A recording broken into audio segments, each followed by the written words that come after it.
Hello everybody and welcome back to Tiny House Soap Company. Today's bullet journal is going to be a little bit different and it's going to be about quilting.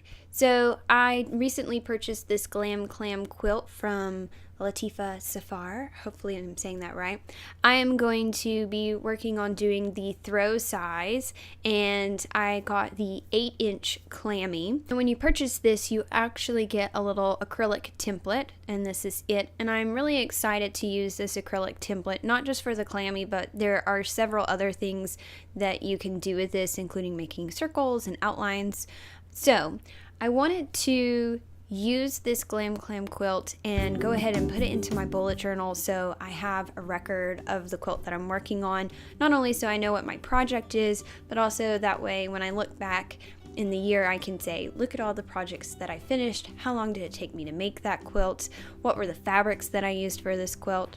So when you purchase this, you can also download a PDF that has the Glam quilt, the little clammies already drawn for you, and use that to plan out your quilt. But I wanted to do it in my bullet journal, so I did a little hand drawing of that, and then I also did the number of pieces that I would need for the quilt, so the end pieces, the center pieces, and the bottom pieces. As I said, I wanted to keep a list of the fabrics that I have, so I decided to make little cut squares of those to put in there, and then I was going to use this Tombow Mono Permanent Adhesive and use that too. What I will say is that this Tombow Mono adhesive does not apply to the fabric, so I tried to do that, it did not stick, it just kept rolling on through, so you have to apply it to your paper and then stick your fabric to it. Just FYI for you people out there.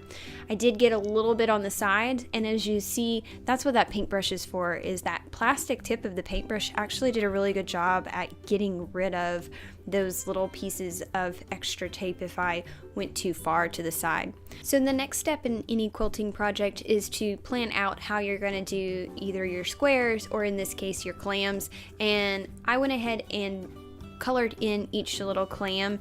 I did have the luxury that some of the colors that I had matched up, so I had a turquoise and a pink, a green that was a similar color, a gray, but the rest of them I just chose a color. And so if you don't have the actual color, or say you have a very flowery fabric, then just choose a color. All you're doing here is putting the colors down to see how this layout looks to you, and make sure that you're not repeating some of them too many times. I will admit that I did go ahead and cut out some of my clams and lay them out so that I could just see visually how they were going to look. I also really wanted to cut into that fabric because I was loving it.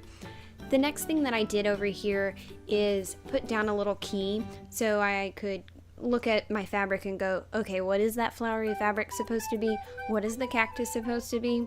And that way whenever I come back to this, I can tell which fabric is which.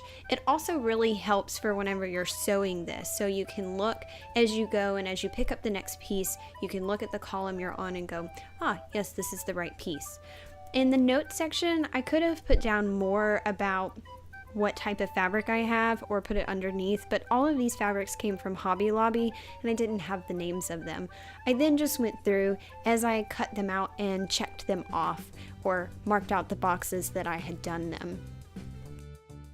So just a final look at this page before I close it, because I did want to show you guys how the clams line up whenever you're cutting them, and there is a little bit more waste of fabric than other templates that I have used, and I think that just comes from that center line that you're leaving, so you can't just line them up because they don't exactly sit together right.